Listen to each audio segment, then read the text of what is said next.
Hello, ladies and gentlemen. My name is Dylan, and welcome to Dylan the Truth podcast.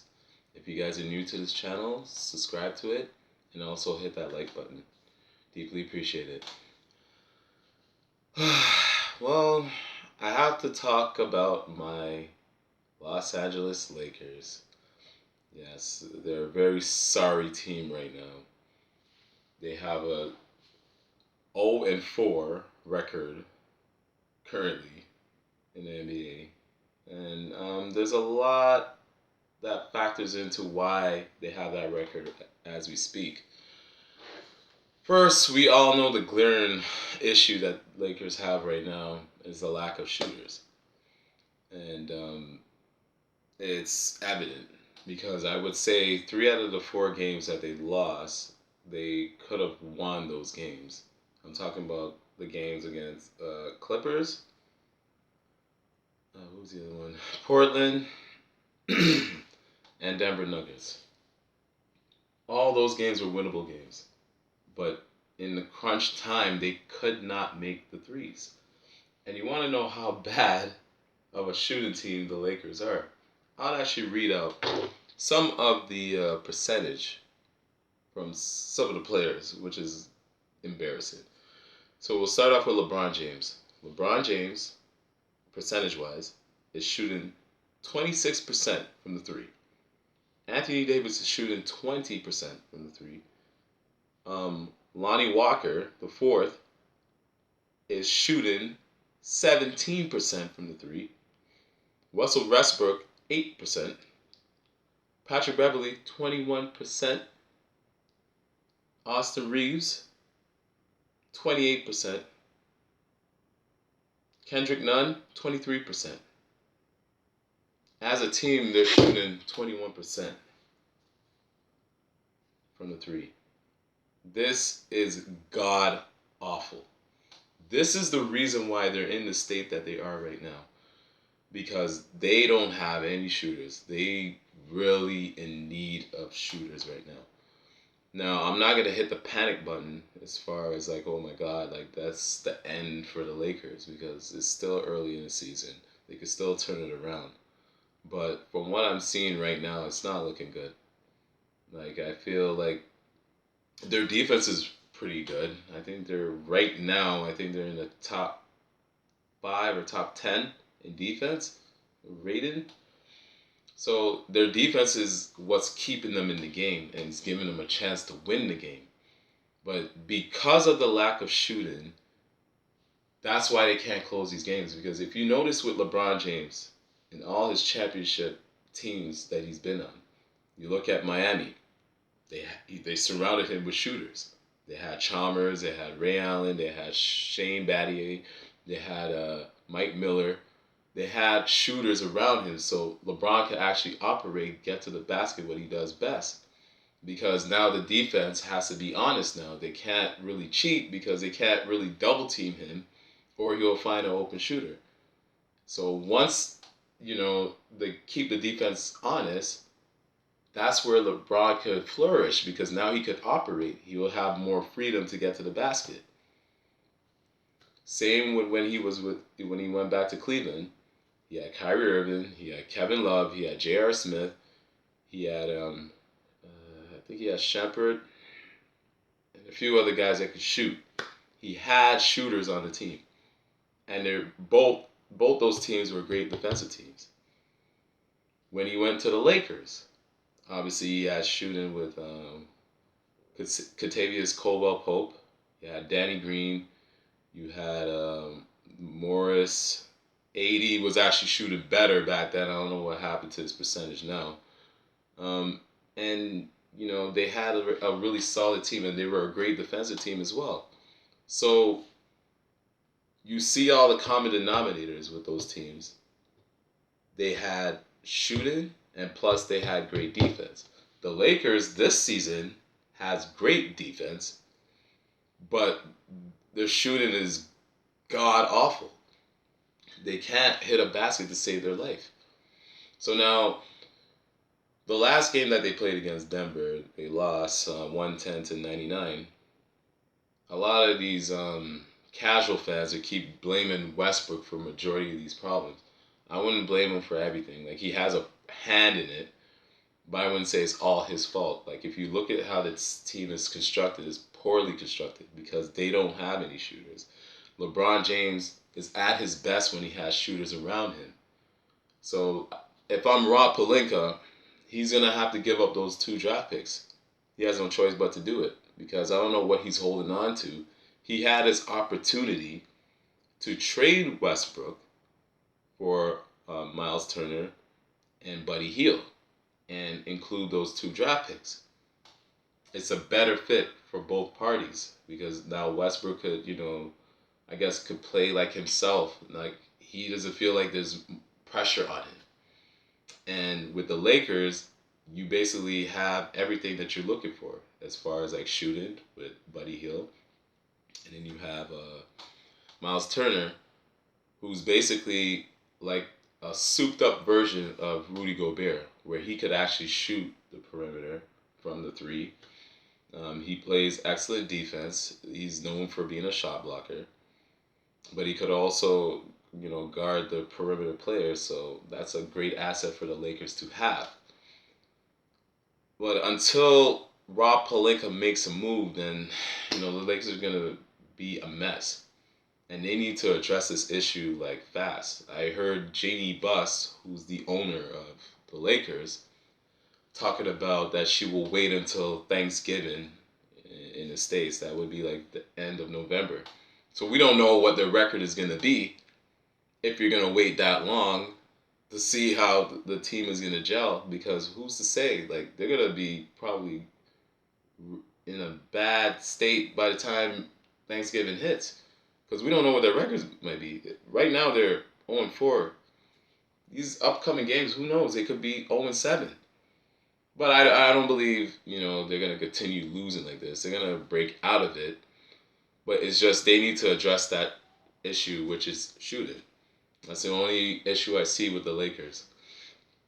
Now, AD, I feel like there's one of the games, I believe it was against Portland, in the third quarter in particular, he took over. And that was the AD when he first came to LA, when they won the championship in 2020 in the bubble. If AD could play like that and stay consistent, I mean, the Lakers could turn it around, but it all starts with him. Now, we can't always blame it on Westbrook, because Westbrook, we all knew he wasn't a good fit for the team. Like, he's a guy that needs the ball in his hands. He can't play off the ball because it kind of limits him, because he's not a great shooter. We all know this. But at least if he's playing off the ball, at least he could do like backdoor cuts, or set like off ball screens. But he's not willing to do all that stuff. He wants to be the guy to be in control of the offense. But we all know who's the guy that's supposed to be in control of the offense. And that's one, LeBron James. LeBron James still is the best passer in the NBA. Like, his ability to find his teammates, like, it's like second to none. Like, his passing ability is just off the charts. So I believe he should be the point guard, and Westbrook has to find a way to adjust his game, because like, he still thinks that he's still that player that he once was when he was on OKC. Those days are behind you, Westbrook. You have to, sacrifice some of your game for the betterment of the team. And until he could do that, I mean, the Lakers are going to still be in this mess. Also, Patrick Beverley. Patrick Beverley is well known for his defense, his perimeter defense. He's a pesky type of defender. He gets into, opponents' head. He does these little antics, to throw them off their game. But I believe he now thinks that he's Steph Curry. This guy's jacking up threes. And I'm like, damn, I never knew like you were a shooter. You were never a great shooter. Like, I don't understand why they're playing out of their element. Like, stick to you guys' role. If everybody knows their role, the Lakers will be fine. But because, these are like new pieces coming to the team, they feel like they could do whatever they want. They'll just come up pulling up for threes. And I'm like, guys like him, like he should know his role where he's strictly there to be a perimeter defender. And yes, he could hit some shots if he's wide open, but I don't want him like dribbling and then pulling up for a three, unnecessary three.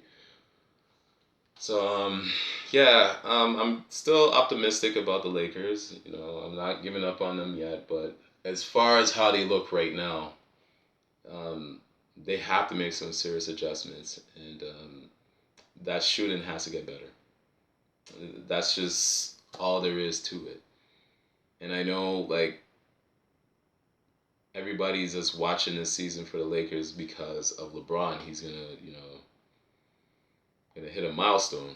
Like, this is like a huge milestone. Like, he's on the verge of passing Kareem Abdul-Jabbar as an all-time scoring leader. Like, I never thought that would ever be broken. Like, I never thought. Like, I've been watching NBA for a long time, and I never thought anybody was going to get close to that. So LeBron will break that record. He will be the all-time leading scorer in the league. It's just a matter of when he's going to do it. But if he could just stay healthy, there's no issues he's going to pass Kareem Abdul-Jabbar. But that's like basically the only bright side as far as what everybody sees about the Lakers. Everything else is just like, oh yeah, you know what? This is a bunch of like mediocre players that's teaming up with LeBron James, and LeBron James, they're accusing LeBron of stat piling, and I don't think that's what it is. I think he really wants to win. He wants to win another ring, but with this current roster, I don't see it happening. Like, I don't doubt that they won't make the playoffs. They could very well make the playoffs, but if they continue to shoot this poorly, I mean, they might not even make it to the play-in.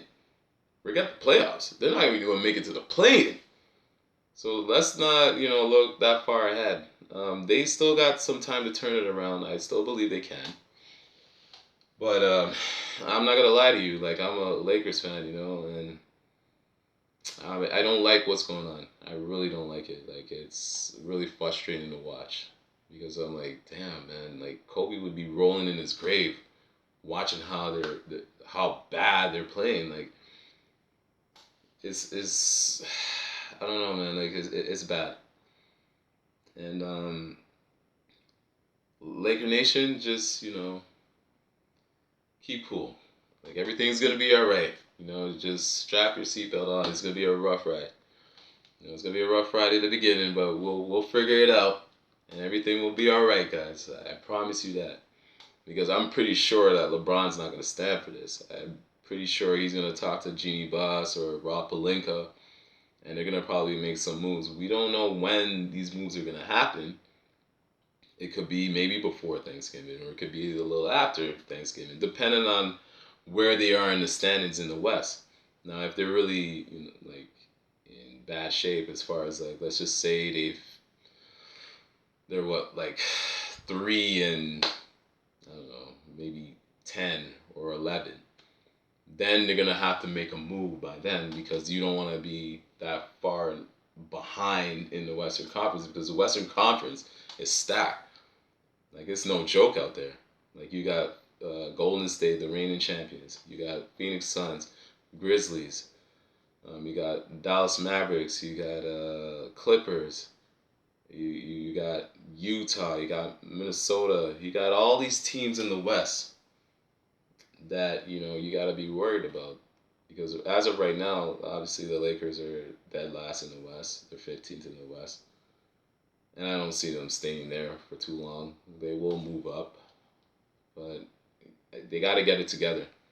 Because I'm gonna be brutally honest with you guys. I'm really disappointed, and they just have to turn this around. Like, I can't stand watching these guys play. Like, sometimes, like, I would know, like, they're going to lose that game, I just have a feeling. I'm like, oh man, like they always keep it close, but then when it comes to like the fourth quarter, for whatever reason, they just can't seal the deal. And that's basically the story so far. It's really early in the season. So like I said earlier, I'm not gonna hit the panic button just yet. I'm gonna give them a little bit more time. Now, if it's possible that they go 0-10, I mean, whew, Rob, you're gonna have to do something about that. Because if you don't do something about that, Laker Nation is gonna let you know, and they'll run you out of town. Because Laker Nation, they don't tolerate this stuff. Like we're about winning championships, hanging banners above Crypto Arena, formerly known as the Staples Center. That's what we're known for. So until they make some moves, I mean, the Lakers are, to say that they're mediocre would be an understatement. Like they're a bad team right now, like a really bad team. So hopefully, I mean, I got my fingers crossed that the Lakers will get it done. But it's not looking good right now as we speak currently. And you know, I feel LeBron will figure out something because he is an NBA player slash GM, because he does help the front office make moves. So I'm pretty sure there's a couple of moves gonna happen, and I'm sure they're gonna get some shooters. And to be quite honest, if you want my opinion on if Westbrook is gonna stay for the rest of the season, I don't see it happening, because like I said on my second video, I believe when I was talking about the Western Conference, I said that Westbrook is not a good fit for the Lakers. He's a great player, all-time great for sure. He's a future Hall of Famer, no question. But for that team and how they play, their play style, he's not the fit for them. So hopefully, they get something done. And if they could do that, watch out for the Lakers. They'll be a threat. Yes, everybody's kicking them when they're down. I've been getting some messages, clowning me, talking about, oh man, what's going on with your Lakers? I've been seeing all these memes and everything. So I gotta put up with all this crap. But don't worry, Laker Nation, everything's gonna be alright. I promise you guys that. So I would like to thank everybody for tuning in to this video. Take it easy, guys. Peace.